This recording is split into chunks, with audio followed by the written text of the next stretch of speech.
Well, good evening. I'm Bob Greaves, and they call me the Unconventional Pastor.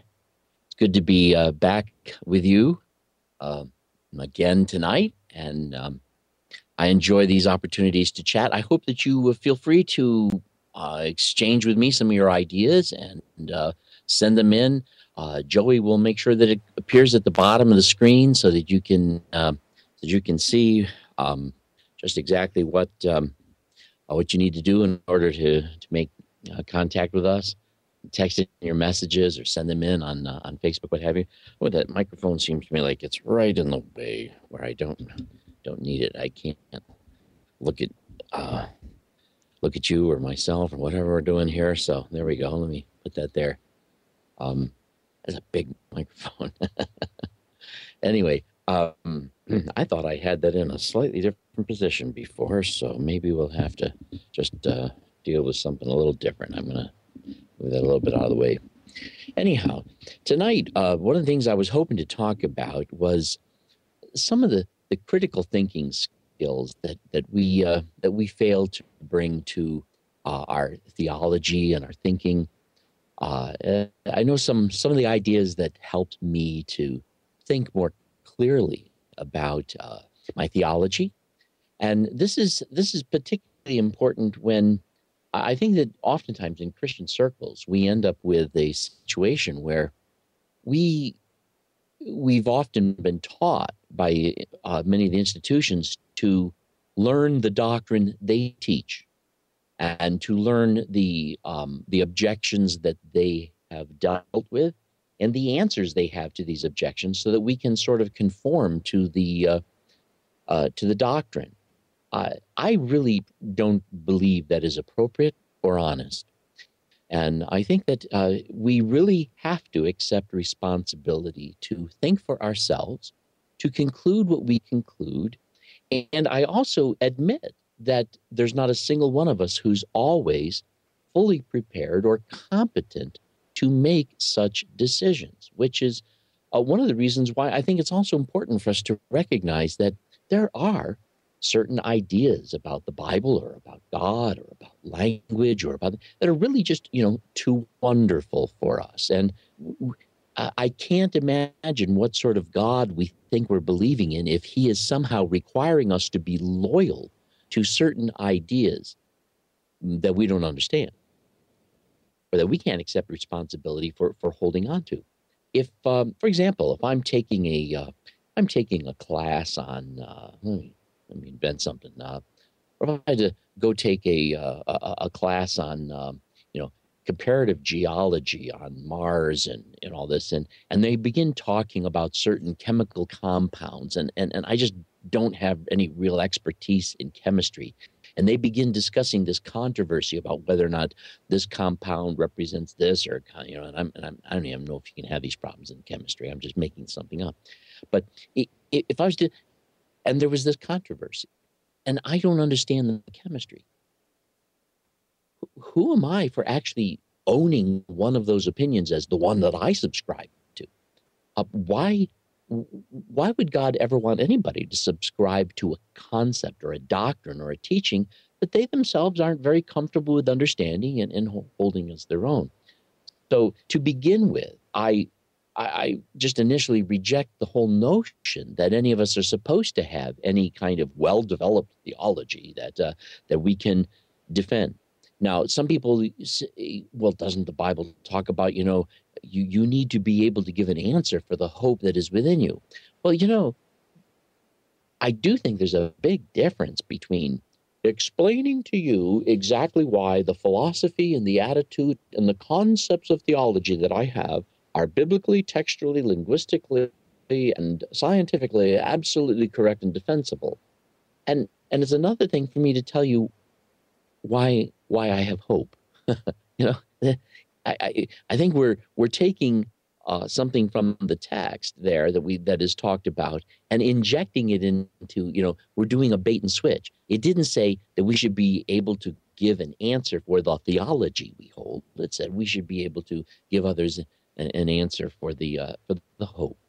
You know, after all, if we have faith in something, and it's our faith is in a sense a form of hope, and particularly if it's expressed as a form of faith, where things are subject to difficulty to determine, and one can have a reasonable and meaningful point of view. Perhaps the proper answer to someone who gives us a good reason for the hope that's within them is like, well, I can see why you think that way, even if they don't agree with you. At least you can give them an answer. That's good. And I would also say that I think that verse, if I was going to read it the way some other people do, tells me, well, that's exactly why you shouldn't have an opinion about something you don't understand, because how can you give a reason for it? Anyhow, when it comes to theology, as I've often said this, I've studied it because, well, I first used to study because I thought I was onto something, and but after a while, I found that I continued to study theology because, well, I do find it fascinating to understand what human beings think about God. Now, I believe in God, but I don't believe that what I understand about God possesses any authority or credibility other than the fact it's a belief and an understanding that I, as a reasonably intelligent human being, possess. And if that's useful to somebody, that's great. And if it's not, who might argue? It's just not that sort of thing. But anyhow, I try to understand theology today also mostly because I find so many theological concepts to be so obtusely dogmatic and so bent on being loyal to something rather than genuinely seeking to embrace a genuine and reasonable view of God that is embraceable. That sometimes I just study the theology so that I know better how to debunk it, and how to put it down. Particularly when it's dogmatic like that. I just don't find that to be all that useful. But anyhow, that leaves me as a person who then therefore has to accept some responsibility to think for himself, which means to be aware of the ways in which my thinking may not be very clear, or as wonderful as I'd like to think it is. Now, let's be honest. If you're human being, most of you are, you have ideas and opinions. And the truth is, all of us think we are right. I mean, Greg Brame talking about this. It's not so much that we have this attitude that, well, I think I'm right. We all think we are right because we've come to these conclusions because we find them compelling. And if you haven't found them compelling, what are you doing with those opinions? How did you arrive at them, and why do you hold on to them? I suggest you not hold on to opinions that you hold on to simply because, well, that's the way we see it in my country or in my political party or in our denomination. This is what that's a horrible reason for holding on to any kind of concept with loyalty, particularly if it's going to be an issue of controversy or conflict, But anyhow, so talking about this, one of the things that I found that was very difficult for me to accept at first was the fact that I live in a world where a great deal of the information that comes to me is really quite random. Happens in the moments that it happens. It's kind of chaotic. It doesn't really arrive to my senses in a manner that's so fully organized that I can just, oh, there it is, and I can make sense of it because that's it right there. And this includes even trying to make sense of what God is doing in the world. What events can I attribute to him? We see things like, when the extremely sad and horrible event at Sandy Hook occurred, some people are talking about, well, this is God judging us, and they attribute this event to God, or when what was that hurricane that came up and just flooded New York recently? There's a lot of people who are talking about how that God is judging this nation for accepting homosexuals and you know I don't know why they don't. I mean, what basis do they have for that? Maybe God is judging us because we eat shrimp. I don't know, but it seems to me that we have this tendency to see events that occur and feel that there needs to be an explanation for those events. And in order to do that, and by the way, that's a very natural tendency for all people. We really want to live in a world that isn't going to just happen at us or happen to us. We want to live in a world where we have some sense of our control in that world. That's a common and a reasonable hope, to be able to have as much control over my environment as is necessary and useful. But we can oftentimes overreach to a degree that I think in some ways displays how insecure we feel with the level of control that is practical, useful, realistic, and honest. But we can take a look at these various events, and we will see in some of these random events certain streaks. Oh, this is what's happening. I see this trend. And or we see these clusters of events. There happens in threes, or we believe that we're seeing certain patterns. Now, it's the truth that this kind of stuff has actually been studied by psychologists and sociologists and anthropologists who try to understand where people come up with their perceptions. And it has been found that we can create statistically random experiences, and people will see in those.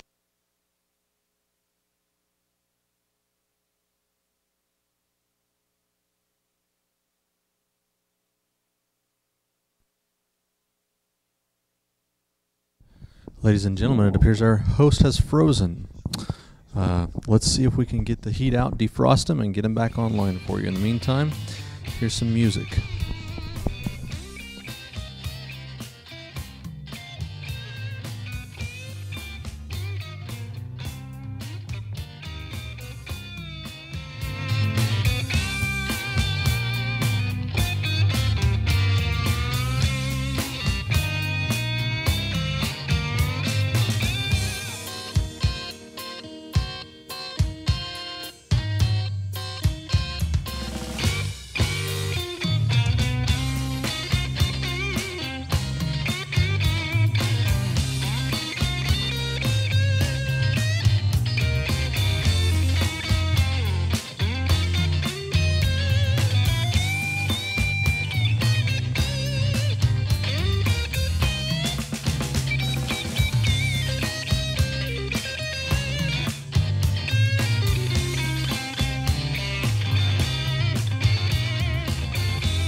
And we are back. A little bit of a glitch there. Either the computer crashed or I said something that really bothered crew member.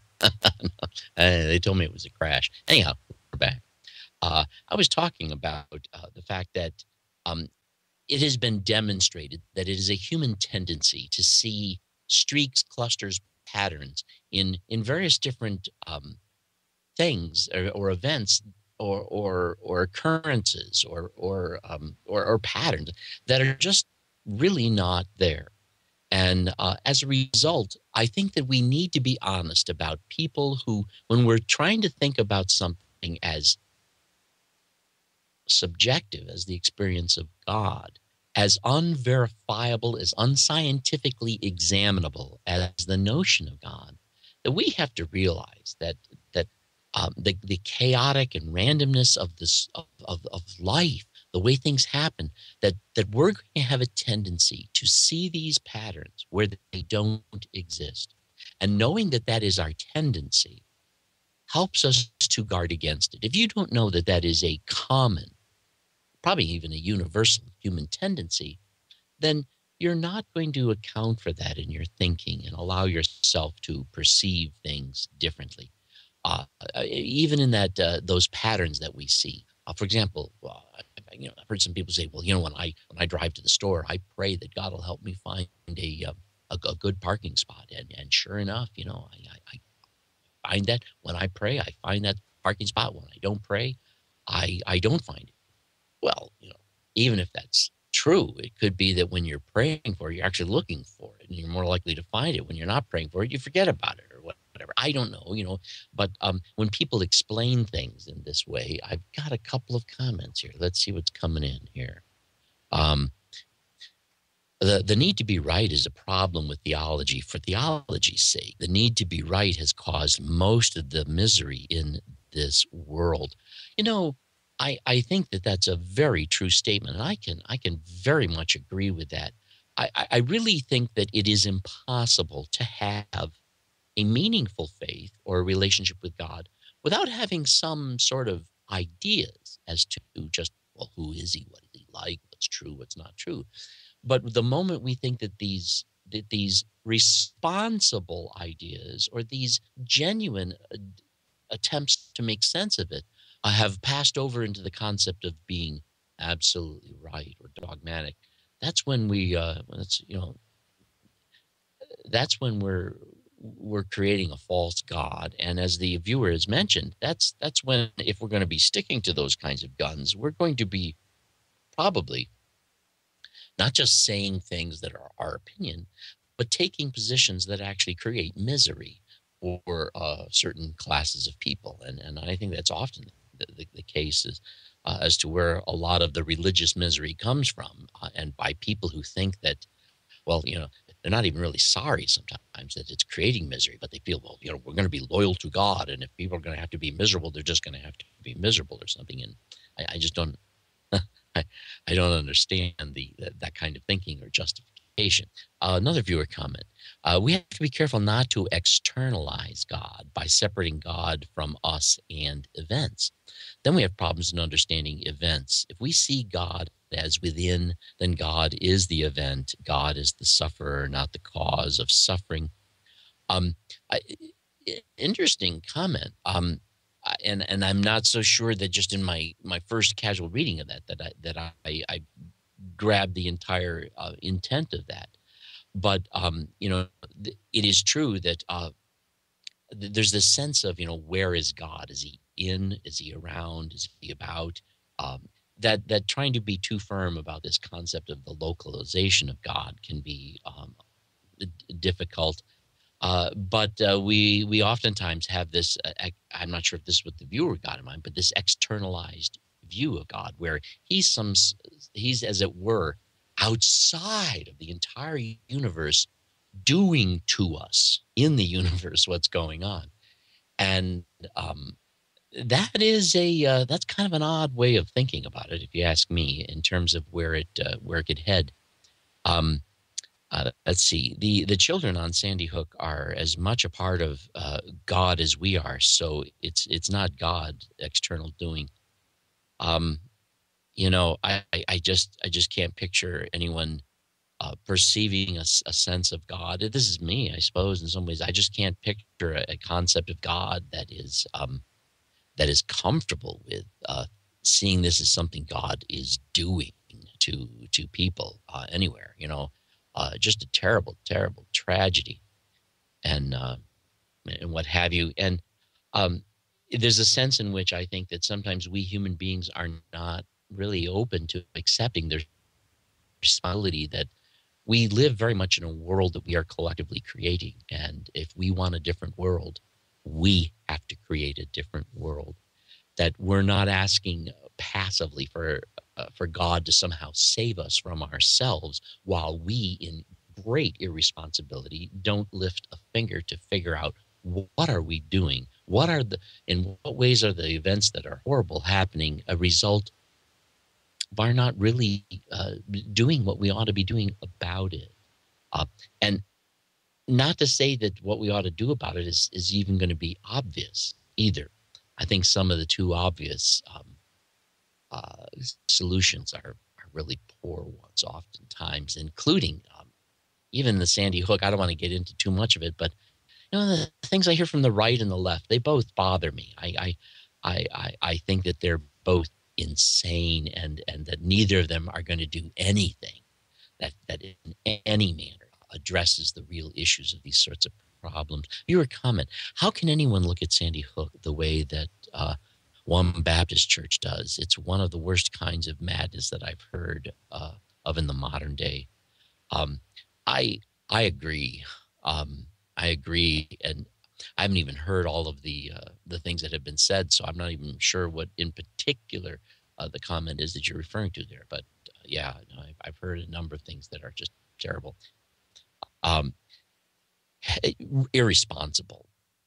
Almost, it's almost as if people think they have God figured out, and they gloat over the misery of others, knowing that isn't always the people who gloat that way are the people who feel that they are going to be the exception to the severity of God. Paul talked about, do you, those of you who rail against others, do you think that this somehow makes you an exception? It's crazy. Anyhow, so we have this tendency in our thinking to try to see meaning in events, to see patterns in events. And I am one who I actually really believe that meaning is always personal. It's always subjective. There's no such thing as an event that has meaning. Meaning is something we give to an event. It's nothing that an event itself has. Meaning is something that a person who even precipitates an event gives to their precipitating act. But the event itself is just the result of decisions, choices, chance, and all sorts of other things. And so, I don't think that we're looking for meaning there. You got to take responsibility for the meaning you find yourself willing to give to an event or an idea.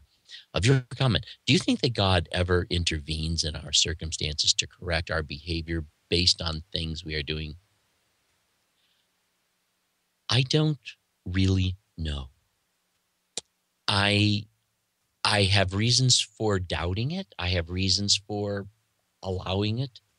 But I do think it would be extremely dangerous for God to do such a thing and let us somehow know that it is him doing it. That strikes me as being a very dangerous thing, because that really isn't anything anybody should ever depend upon or count on. There's a sense in which if God is intervening in that way, you're already kind of over the edge. And you've got some serious problems that you've got to take care of. At least that's the way I would see it. I don't see God as intervening in the way that a lot of people want to believe that he does. I think that God loves us. I think that he operates within us. His goal seems to me to be to allow us to become Christ-like. And you can do that no matter what the circumstances are. You can do that even if you're dying, even if the circumstances are not going to work for you. Now, as I was saying, I think that, I love this. Great comments here. That would be karma concept. Difficult in itself to get. I agree. Yes. Yeah. I can understand why people would think they see that. And I can't, blame them or rail against them for seeing that. But I don't think it's entirely honest, particularly when you begin to think about all of the implications. And as I was saying, we bring meaning to an event. And that's a wonderful thing to do. But recognize that when you assign meaning to an event, you are the one assigning meaning you find in an event. It is not a meaning contained in the event itself. We can't personalize the events in that way. In that sense, I was going to say something about that. I can't. Oh, I remember. Yeah. They think that like even when God creates the heavens and the earth, and it says, and it was good. Well, well, do you think that the earth is good? Do you think that the creation is good in and of itself? I got to tell you something. Philosophically, I find that to be absurd. I find that the universe is the universe. Nothing is good or bad about it. It just is. So if God says it is good, I would even perceive that as God saying, yeah, I like this. This is this I can use this. I find this meaningful. God can attach meaning he finds in it. And so good is a relative term, relative to the person who finds it meaningful and useful. Let me give you an example. You know, one of the favorite things I like to make, I haven't made it in a while, I've been thinking about making it again, is some good beef stroganoff. And I like to make it when I do, from the filet mignon part, because it's very tender, very nice. I like to get it soaking a little bit in just a hint of vinegar and some garlic oil and stuff like that, and then make the sauce. I put it over egg noodles. I love a good beef stroganoff, but is it good? Well, I think it's good, but I got to be honest with you. It might be good for me. Well, not too much of it. Might be good for me, but I don't think it's very good for the cow. The cow has to die for me to have the beef stroganoff. So, good is in some sense a standpoint and things like that. And so the meaning, even the value that we give to things, is the value that they are to us personally based on our situation, circumstances, needs, purposes, and sense of self and meaning. And so when even God says that something is good, that does not make it in and of itself good. It just makes it something that fits well within a concept. At least that's the way I would understand how good works.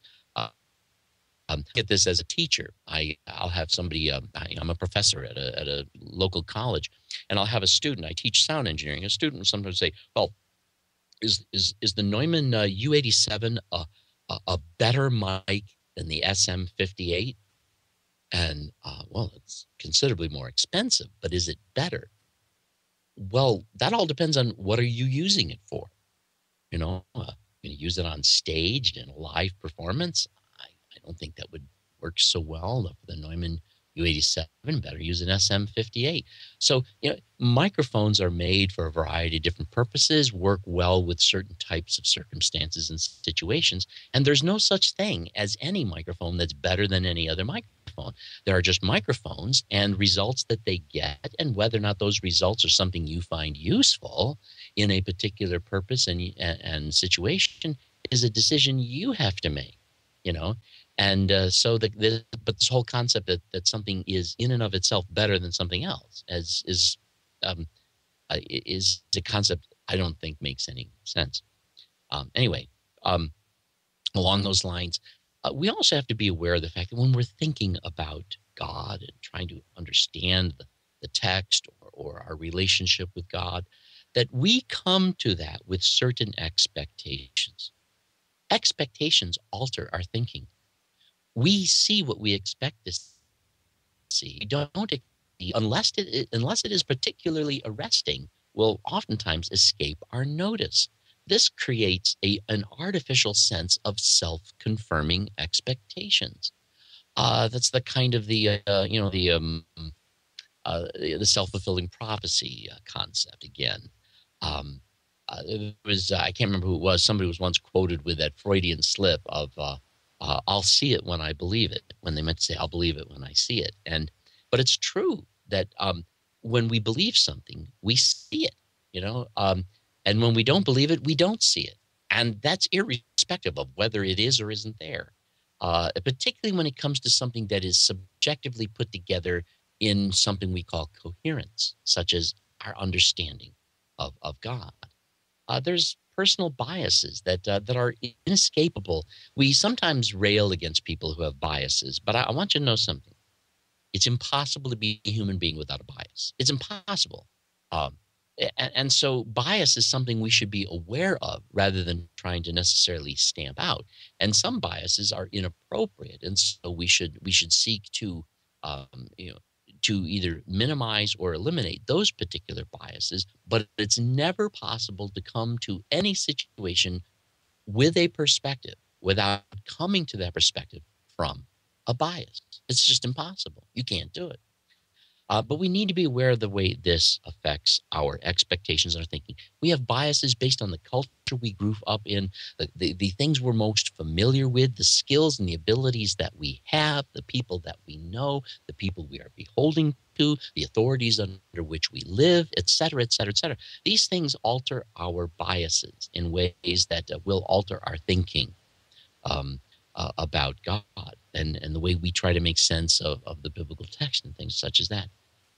There's also the problem of what we might call scientific evidence. Now, trust me, I don't in any manner intend to try to talk about the idea that science should be rejected. I think science is an awesome thing. I believe that the scientific process is amazingly useful, and I believe in the scientific method. And I think that the church has too long resisted the findings of science in a manner that is just irresponsible, intellectually irresponsible, and at times very dishonest. But at the same time, we also live in a culture where a great deal of so-called science is really, in our particular case, kind of manufactured science or marketed science, statistics and analysis and studies that are done with the expected purpose of deceiving people into believing certain things based on that scientific evidence.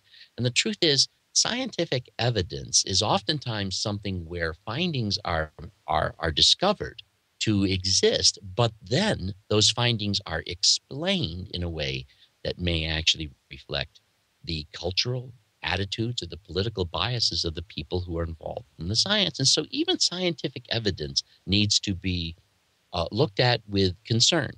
I've often said this, and sometimes I even would have a scientist who would disagree with me on this. But I say that when it comes to science, the reason why the scientific method is useful is because when data can be created or gathered based upon observable, repeatable experimentation, that data can be verified, validated, and peer-reviewed. And it is the data that is the real pure science. The explanation of the data or the coherence of the data or the way we understand the data is still subject to a great deal of subjective thinking. And I find that many times that subjective thinking distorts things, particularly when it comes to issues of statistics and correlation, which I may mention a little bit later here. I know I've talked about it before, but scientific evidence, just because somebody has what they think is a scientific report and it's evidence that this is this and that is that, and so therefore, that's not always true. You want to look at the scientific evidence yourself. You want to look at the report. You want to look at the way that it was studied and determine for yourself if through critical thinking skills you understand what is being asserted to be demonstrated by this so-called evidence. And the truth is, when we're trying to make sense of God, when we're trying to make sense of life and ourselves, particularly when we're not going to be necessarily just beholding to the institution and repeating what they're telling us, we have to realize that I don't believe that the Bible ever promised us that it was going to be for us a resource book for all the theology we ever needed. It does say things like, God has given to us all things that pertain to life and godliness. That doesn't mean that everything you think you need to know in order to be a faithful soldier of Jesus Christ is what you've got. That's not it. There are tons of things we don't know. And we often leave out the fact that when we're thinking about God, we're only dealing with a smattering of any glimpse of that subjective experience. There could be all sorts of things extremely relevant to the conclusions we're attempting to draw that we don't even know about, and that we don't even know that we don't know about it. And all of our thinking tends to ignore completely. There's a strong tendency in all human beings. We tend to ignore the things that we don't know, particularly if we don't know that we don't even know it. There's things out there that can be known that you don't even know are knowable. So we just each have that limited experience. There's also the way of being deceived by that feeling of confirmation. We feel confirmed whenever we see something that is consistent with something we've already concluded. And this is particularly true if we have kind of invested our ego in it. So there's this tendency towards false confirmation of our concepts and ideas. And this too can muddy our thinking. And I think that if we're going to try to think clearly about our theology, we need to accept responsibility for the fact that critical thinking is not easy to do. It isn't the kind of thing that happens just by sitting in a chair and going, well, it makes sense to me. You really got to put yourself through the rigors of considering the various ways in which the false sense of confirmation is something we all are subject to. Why in the world do you think there's so many, such a division politically in America these days? The people on the right, the people on the left, they're not on the same planet in many ways. And it's because they're both, I think, lost in self-confirming absurdities, both of them, as far as I'm concerned. No one is really interested in understanding the true strengths and weaknesses of being liberal. No one is interested in the true strengths and the true weaknesses of being conservative. Very few people are willing to be what I call multi-axial, and that is to realize that these are nothing but ways of looking at the situation, and they offer something or they don't, and we should never be loyal to just one way of looking at the situation. That's just a decision to be narrow-minded, as far as I'm concerned. But this feeling of confirmation is what leads them into their narrow little ditches, where they, if you were comment, scientific explanation is giving meaning to events. Yeah, it is. Yeah, it is. And I have no problem with people suggesting, this suggests blah, blah, blah, blah, blah. That's wonderful. When somebody says, well, we noticed there was this and that was correlated with that, and that means blah, blah, blah, no, it doesn't necessarily. And so, yeah, that is assigning a meaning to an event in a very real way, which, by the way, when you have highly intelligent people with great credentials doing that, it seems to come across with great credibility. I think the pharmaceutical industry,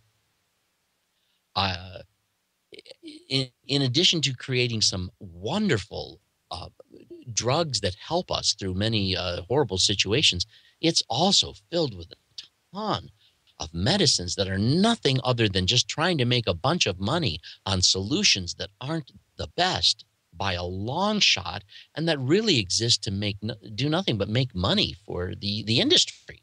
It's not interested in solving this. In fact, as long as they can sell a drug to deal with a problem, they stand to make more money merely maintaining the problem in a manageable manner rather than really solving the problem. So that's something that, in particular, when I see some of the ways they misuse statistics, it is something that gets me angry.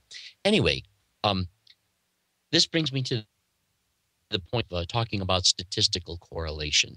Now, for those of you who aren't math students, let me bore you for just a little while just to explain this as simply as I can. Sometimes you have a particular event over here which can be measured over time. That might be one example. And then you have another event that can also be measured over time. And you notice that over time, they go up together in measurement or go down together in measurement, and they seem to be dancing, as it were, in tandem. Sometimes we notice just the opposite. As one goes up, the other goes down. As it goes up, but we notice that they seem to maintain what appears to be a relationship. And we actually have mathematical, statistical ways of making these measurements, putting the measurements that we find through various formulas and determining an actual coefficient, an actual number that determines the correlation. And what a correlation means statistically is this. When we find a correlation, either inversely or together, we see how much my rusty math is. I can't remember what the other term is that for that right now. But anyway, when we find this correlation or an inverse correlation, we are discovering that there is a relationship apparently going on. But then what happens is the stupid person within each of us, as it were, sometimes just says, well, if they're related, obviously the relationship is this. And isn't it interesting that we come up with that? But the thing that you will learn if you study statistics is this.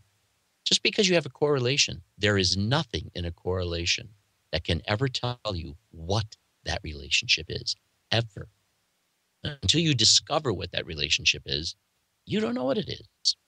In fact, there are 6 or 7 different possible ways that two things can be strongly correlated and be related. You might have, if you have event A and event B, it's possible that A actually does cause B. But it's also possible that B might cause A. And it's not always obvious which one is the cause.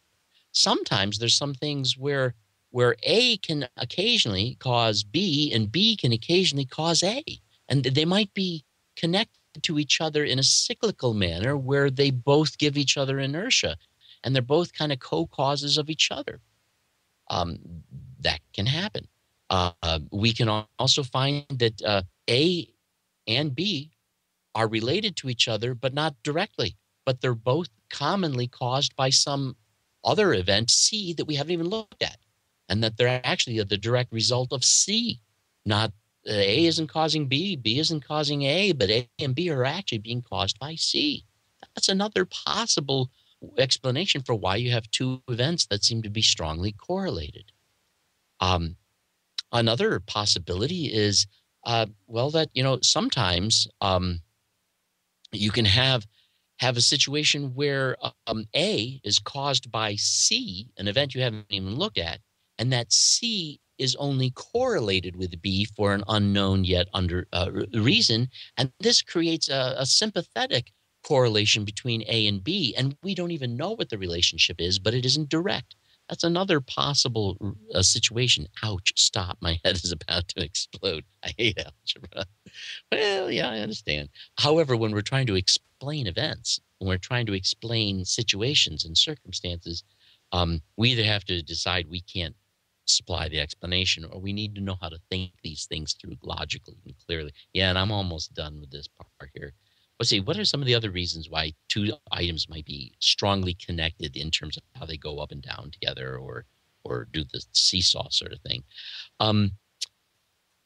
It's always possible that both events occur over time and have their own trends, and they just happen to be sympathetically going through the same similar trends over time for reasons that have nothing to do with each other. It could be just a total coincidence. That's a possibility. That can happen.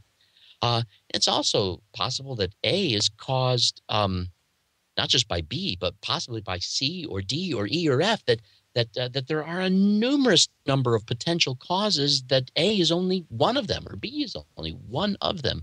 And so therefore, we have to realize that what I'm talking about here, though, is that whenever you have an intelligent person giving you the result of a sociological or a scientific study and saying that we have found, therefore, that, violent games create attention and this and that, I think you got to look at those studies with great clarity and recognize that many times they are pushed by an agenda, or they're not really being honest and clear. I don't think that means we need to debunk all of them. I think we really need to take a look at them and consider. But we need to recognize that even among so-called social scientists who have hard data, it's very difficult for them to honestly consider the connections between things without really trying to, without reiterating what all those 6 or 7 connections are.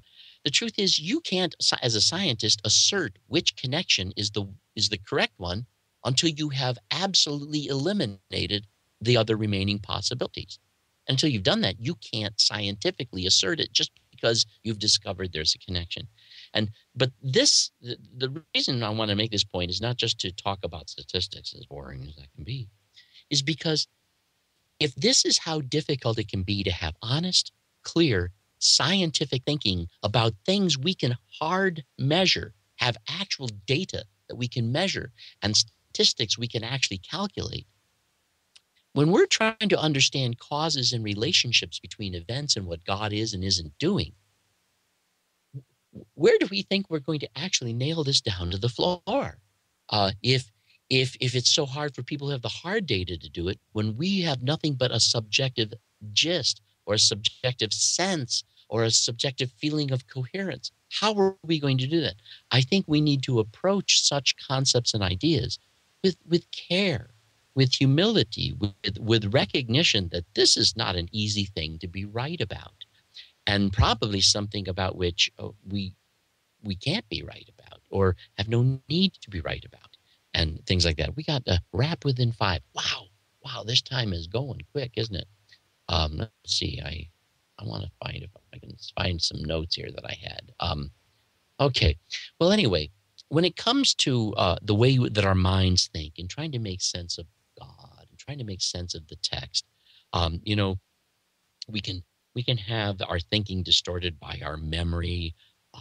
We can have it distorted by what it is we want to be true, what we hope to be true. None of that, but I think that sometimes we're even coming at this with the whole wrong idea. What do we need to know this truth for anyway? Beliefs are, in my opinion, tools that I use to put things into context, if I can, if that's workable, if that's useful. But the moment I allow beliefs to define me, that's the moment that I'm really setting myself up to rigidly stand still in a way that may not be great, particularly if I find myself beholding to certain authorities, listening to what I'm told, worried about what I can suffer or who can make me suffer. The other thing that I think is also important to recognize is this, that I love listening to some of these most very intelligent people on YouTube. When you get a number of scientists and people who are on there, very intelligent people. And sometimes you listen to debates on YouTube and things like that. And there's one thing that I think is difficult to remember. Some people are really skilled and capable of presenting an argument. And some people are not really that good at presenting an argument. And sometimes you might see a debate between a person who has some real communication skills, an ability to express an idea coherently and well, against a person who doesn't really package it all that well. One of the things we forget is that in such presentations, the believability of the presentation is really a reflection of the skill of the presenter and not necessarily the truth. But a person who is capable and skilled at making an excellent argument can be very persuasive, but this is only because this is their skill. It doesn't mean that the other person who presented a very poor argument is therefore on the wrong side of the argument. They just might not have the skill. Basically, what I'm saying is that our experience of the debate might actually be more a reflection of the skills of the people arguing and not really be related to the issue being argued. And so that's another thing that can affect our thinking. We tend to admire the thinking of people we find intelligent and wonderful. Earlier today, Michael and I were both chit-chatting with a wonderful fellow, Noah. And we were talking a little bit about the text. And he talked about, you guys are kind of smart and what have you. But I just want you to know if I disagree with you, I need to say so. And well, he should. Just because Dr. Jones and I might be able to bring to the discussion some of the linguistic ideas, that doesn't mean that even if we're able to do that and do that coherently, that doesn't mean we're right. It just means we can do that. We can talk coherently about that stuff from time to time.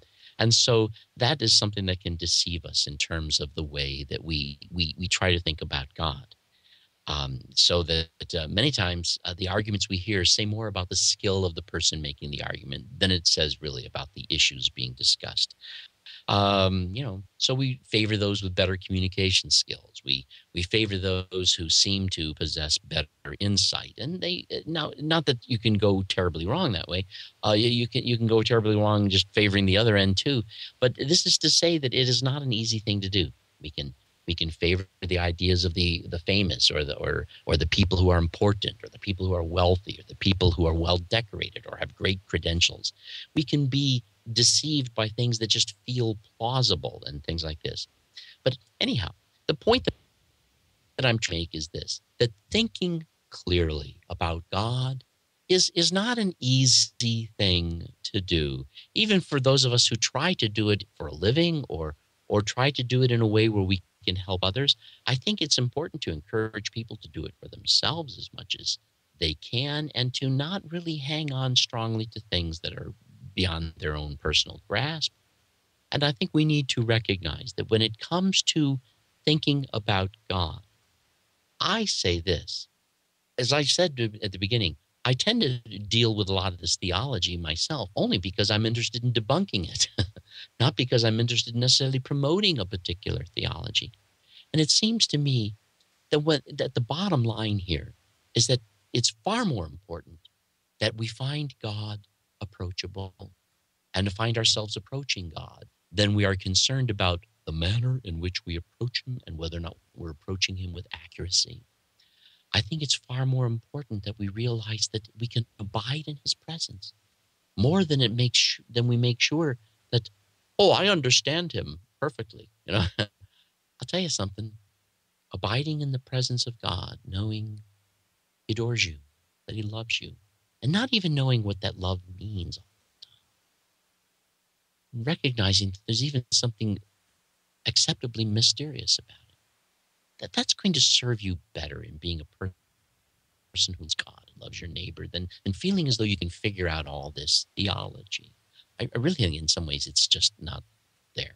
Anyhow, that's all we have for tonight. Thank you for sharing some time with me. Thank you for all your comments. And so this is Bob Greaves, the Unconventional Pastor, and I'll see you again on Sunday. You take care.